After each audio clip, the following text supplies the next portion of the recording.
elect on the Senate floor. That, you know, the last thing they want is an angry President Trump coming into Georgia, rallying his supporters and tanking either of these two races. But it's also people who are up in 2022. And this does demonstrate, even though President Trump has lost, that he has this vice-like grip over the Republican Party that he's not willing to give up anytime soon. And you are seeing Republicans sort of making this same bargain with the devil now that they frankly made when Trump began his rise in 2015. Republicans privately acknowledged that birtherism was a racist lie and it was wrong, but they sort of let it slide. Yeah. They privately acknowledged that President Trump, or then candidate Trump, was a deeply problematic candidate and did not represent what they hoped the Republican Party stood for. But no one really took him on because they didn't want to cross him and his base. He was elected president.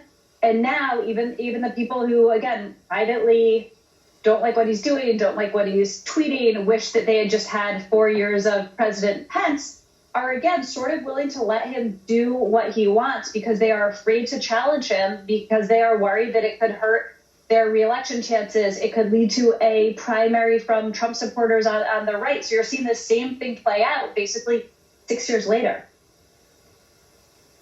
Ashley, again, we got a 2-minute warning. Apparently 2 minutes means something a little different to the Biden campaign than it does to clocks. Let's talk about national security. There is some concern among those in the national security apparatus and those around Donald Trump that by firing national security officials, including the Defense Secretary Mark Esper, he could be making way to do things that maybe he's wanted to do all along and just didn't have the yes men in place for. Obviously, this is speculation right now.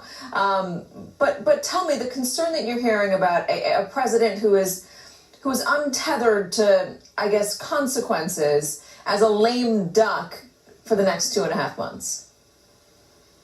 Yes, so one thing that people pointed to saying, Trump in his heart of hearts understands that he's lost, in addition to talking about running in 2024, is making these firings. It looks like you're probably going to cut me off. Ashley, just like that. Good afternoon. Sorry, I don't mean to cut you off, but here's Vice President-elect Kamala Harris. Down the Affordable Care Act in its entirety.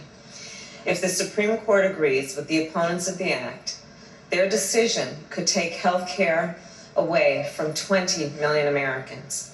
It could take away protections from more than 100 million people with pre-existing conditions in our country and hurt the millions of Americans who have come to rely on the Affordable Care Act. Getting rid of the Affordable Care Act will take us backward to a time when people could charge a woman more for her health care than they could charge a man, simply because she's a woman. To a time when pregnancy could be considered a pre-existing condition. It will take away free birth control and contraceptive coverage for women. This is all happening at a moment when our country is suffering through a pandemic that has claimed more than 238,000 lives. And we all know that if the Affordable Care Act is struck down, communities of color would be hit particularly hard. Black, Asian, Hispanic, and Native American, because they are at a greater risk of pre-existing conditions from asthma to diabetes to lupus. And they are also 3 times as likely to contract COVID-19 and twice as likely to die as others. Now, I know we all know that we just had an election in America, an election where healthcare was very much on the ballot. Our country had a clear choice in this election. Each and every vote for Joe Biden was a statement that healthcare in America should be a right and not a privilege. Each and every vote for Joe Biden was a vote to protect and expand the Affordable Care Act, not to tear it away in the midst of a global pandemic.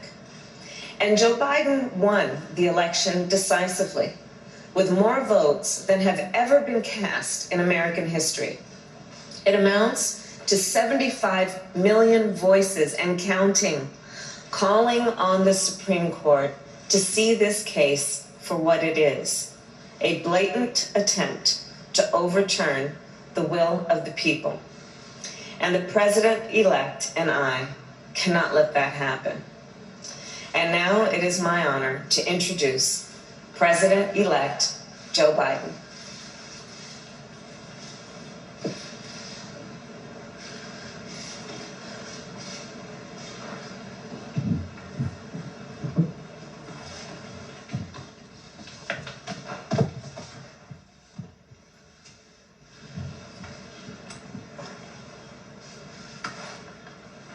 Thank you, Kamala. Good afternoon, everyone.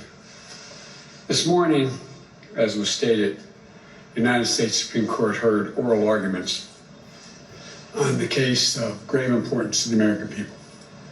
This case represents the latest attempt by the far-right ideologues to do what they've been repeatedly failed to do for a long time. In the courts, in the Congress, in the court of public opinion, over the last decade, to eliminate the entirety of the Affordable Care Act.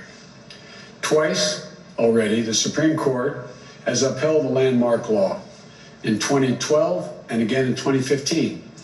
And the Congress, expressing the popular will of the American people on a bipartisan basis, has rejected numerous attempts, numerous efforts by President Trump to erase the law as well.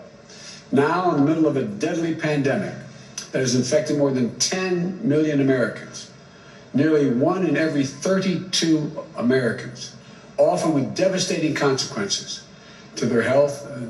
These ideologues are once again trying to strip health coverage away from the American people. The goal of the outgoing administration is clear from the brief they filed in the Supreme Court. It asserts, and I quote, "The entire ACA thus must fall," end of quote. Now, I'm not naive about the fact that health care is an issue that has divided Americans in the past. But the truth is, the American people are more united on this issue today than they are divided.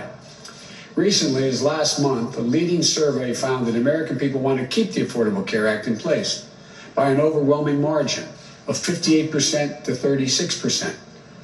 79% of the American people, including 9 out of 10 Democrats, 8 out of 10 independents, and 2/3 Republicans want to keep the ACA protections for people with pre-existing conditions, which would be eliminated if this lawsuit were to succeed. This doesn't need to be a partisan issue. It's a human issue. It affects every single American